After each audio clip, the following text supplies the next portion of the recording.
సమాజంలో రాజకీయ పరంగా ఉండటానికి కొంతమందికి అధికారం హక్కులు కావాలని కోరుకునే వారికి కనీసం ఈ కాల్ ఫేక్ కాలా, ఎవరైనా నన్ను ట్రాప్ చేస్తున్నారా అనే విషయము ఈ ఫోన్నే మాట్లాడినటువంటి వారు, అంటే ఈ ఫోన్ కాల్నే మాట్లాడినటువంటి వారు, ఈ ఫోన్ కాల్ ఎవరు చేశారా అన్న విషయం కూడా తెలియనటువంటి వారు మరి అసెంబ్లీకి వెళ్ళి మాట్లాడగలరా అనేది నా ప్రశ్న.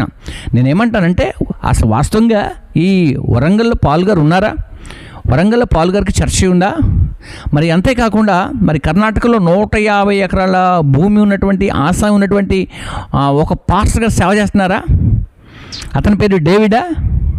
సో అతను అమెరికాలో సాఫ్ట్వేర్ అనే లోపే సాఫ్ట్వేర్ కంపెనీయా అంటే ఎస్.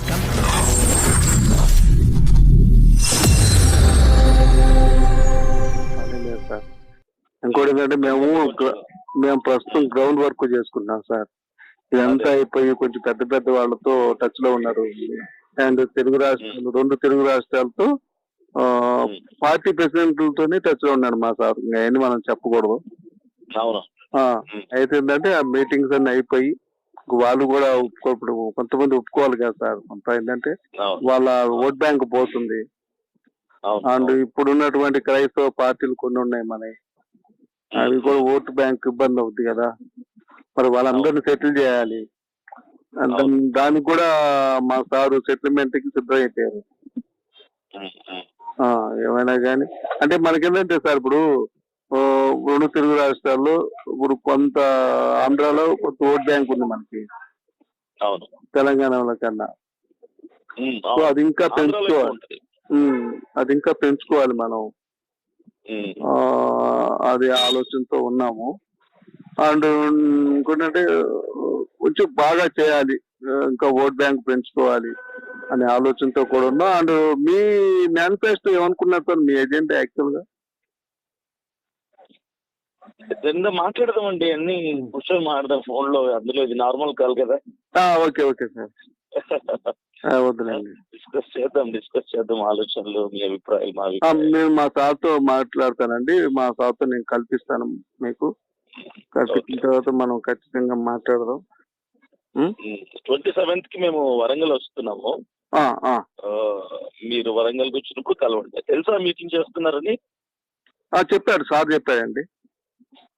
మామూలు మీకు అందిందా? లోకల్ పాస్టర్స్ ఎవరో పెడుతున్నారు సార్. యూట్యూబ్ లో మీడియా హల్చల్ అవుతుందండి. తెలుసా అంటే తెలియకుండా ఉండడం అనేది అసంభవం సార్. మీ విషయాలు యూట్యూబ్ లో హల్చల్ చేస్తుందంటే ప్రస్తుతం అంటే అజయ్ బాబు గారి కన్నా కూడా అభినయ దర్శన్ అనేది ఒక బ్రాండ్ అయిపోయింది సార్. వాస్తవం చెప్తున్నాను నేను. అండ్ హైందవుల్లో కూడా మీరంటే చాలా రెస్పెక్ట్ ఉంది. అంటే నేను హైందవులు ఏమండి, హైందవుల జోలికి మనం వెళ్ళకూడదు, ఎవరు భక్తి వాళ్ళు చేసుకుంటూ. అవును, బైబుల్లో కూడా ఒక వాక్యం ఉందండి, అది యూదులు చెప్తారు. వారి దేవుని వారు కొలుచుకుందరు, మన దేవుని మనం కొలుచుకుందాము, ఇంకా ప్రశాంతంగా జీవనం గడుచుద్ది కదా అని చెప్పి ఉంటుంది. మీరు చదివారా? లేదు, ఎగ్జాక్ట్లీ నేను అదే ఫాలో అవుతానండి. మనం మాట్లాడితే అవతల వాడి మనోభావాలు దెబ్బతినకూడదు. అవతల మతస్థుడికి మనం అలా కలుపుకొని పోగలిగినప్పుడే మనం ఏదైనా సాధిస్తామండి. అజయ్ కూడా గతంలో కొన్ని మాట్లాడాడు, కానీ ఇప్పుడు సరి చేసుకున్నాడు. ఇప్పుడు పర్ఫెక్ట్ గా, అంటే ఆవేశం ఉంటది కదా, నెమ్మదిగా అది క్లియర్ అవుతుంది. ఇప్పుడు ట్రాక్ లో పడ్డాడు. అజయ్ కూడా చక్కగా మాట్లాడుతున్నాడు. ఇప్పుడు ఎవరిని విమర్శించకుండా చక్కగా మాట్లాడుతున్నాడు. అవునవును, అది మీరు పక్క నుండి బట్టి అవుతుంది. అది అదే చెప్తున్నాను కదా, ఇద్దరికి ఆవేశం ఉండకూడదు, ఇద్దరు ఆలోచన ఉండకూడదు. ఒకరు అలా ఒకరు ఇలా, ఇద్దరు రెండు రకాలుగా ఉంటేనే కొంచెం ముందుకెళ్ళగలుగుతారు. ఇప్పుడు మీకు స్వతంత్రానికి ముందు మీరు ఆలోచన చేసినట్టుగైతే మీకు ఐడియా ఉంటుందో ఏముంటుందో తెలియదు. ఇదే విధంగా మేము ఎస్సీలంతా కూడా మేము పాకిస్తాన్ వెళ్తామని ఎస్సీ సోదరులు పాకిస్తాన్ వెళ్ళిన వాళ్ళు చాలా మంది ఉన్నారు. వాళ్ళు అప్పుడు మంది సంఖ్య 14%. అందులో నాకు తెలిసి 7-8% ఎస్సీ సోదరులే ఉంది మన వాళ్ళు. ఇప్పుడు ఏమైంది, 0% అయిపోయింది. అదే ఎస్సీ మన సోదరులు ఇండియాలో ఉన్నట్టుగా అయితే ఎంత సంఖ్య పెరిగేది? అజయ్ బాబు గారికి అది మనం చెప్పాలి. చెప్పే విధంగా మీరు ఒకసారి చెప్పండి. ఆవేశం పోతే కష్టం అండి. మనం రాజకీయంలో ఎదగాలి. మనం ఎదిగిన దాకా ఒదిగుండడం. ఇప్పుడు నువ్వు తగ్గించుకుంటే హెచ్చించుకుందు అని చెప్పి మన యేసయ్య చెప్పారు కదా. కాబట్టి మనం కొన్ని మార్చుకుంటే మనం ఒక మంచి పొజిషన్కి వెళ్ళాలి సార్. అవునండి, అవును. మనము ఒకటే అండి, శత్రువుల్ని పెంచుకోకూడదు. ఎప్పుడు పోరాడేవాడికి శత్రువు ఉండకూడదు. నలుగురిని కలుపుకుంటూ నలుగురి మనసు గెలుచుకుంటూ ముందుకెళ్ళేవాడే విజేత అవుతుంది. అవునవును, అవును, అవును సార్. మాట్లాడే దగ్గర మాట్లాడాలి, కానీ మనోభావాలు దెబ్బతీయకుండా మాట్లాడాలి, తెలివిగా మాట్లాడాలి. అవును, అవును. కానీ నాకు ఒక్కటి ఏంటంటే మన ప్రవీణ్ పగడాల్ గారు ఆప్తుడు, ఆయన కోల్పోవటం యావత్ క్రైస్తవానికి చాలా ఇబ్బంది. అది బాగా బాధేసింది. దాదాపుగా నెల రోజుల పాటు సరిగా ఎవరు నిద్రపోలేదు, సరిగా తినలేదు. అవునండి, అవునండి. ఆయన యాక్చువల్ గా సార్ ఆయన కొంచెం కనీసం ఆ 2 రోజులైనా తాగకుండా ఉంటే బాగుండేది అని మేము పర్సనల్ గా కూర్చున్నప్పుడు అనుకుంటాం. విన్నాడు సార్ మనం చెప్తే. యాక్చువల్లీ ఇప్పుడు డేవిడ్ గారు ఏమంటారు ఆ విషయంలో, అంటే ఆయనే అంటారా ఇక్కడ?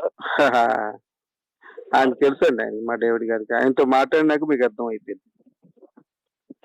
అంటే ఆయన అలా ఆన్ ది వే ట్రావెలింగ్ లో తీసుకుంటారు. అవును, అవునండి, అవునండి. ఉందంటున్నా. అవును, అవును. అంటే మీకు అది మీకు విశ్లేషణ చెప్పమంటే చెప్తాను, మీరు తప్పుగా అనుకుంటే.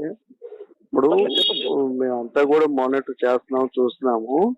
అంటే ఇంకొకటి ఏంటంటే పర్సనల్ గా కూడా ఇప్పుడు బయటకు వచ్చింది తాగిన విషయం. అండ్ ఇంకొకటి ఆయన హెల్మెట్ ఎందుకు తీయలేదు, మాస్క్ ఎందుకు తీయలేదు అంటే 2 రాష్ట్రాల్లో ఒక హీరో కన్నా ఎక్కువ ఇమేజ్ ప్రవీణ్ పగడాల్ గారికి ఉంది. అవును. ఇప్పుడు ఏదైనా హీరో ఎన్ని సినిమా చూడాలంటే హీరోయిన్ కానీ హీరో కానీ మాస్క్ వేసుకుని వెళ్తారు వాళ్ళు. అవును, అవును. వాళ్ళు మన పక్కనే కూర్చుంటారు, వాళ్ళని మనం కనిపెట్టాం. అందుకనే ఆయన పడ్డా కూడా, కింద పడ్డా కూడా, యాక్సిడెంట్ అయినా కూడా ఖచ్చితంగా ఆయన మాస్క్ ధరించాడు, ఖచ్చితంగా హెల్మెట్ పెట్టుకున్నాడు.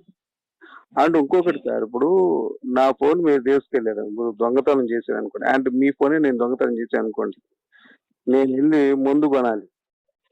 ముందు కొనాలంటే మీ దగ్గర సీక్రెట్ కోడ్ నాకు కావాలి కదా. అవును. వస్తుందా? అవును. వస్తుందా సార్?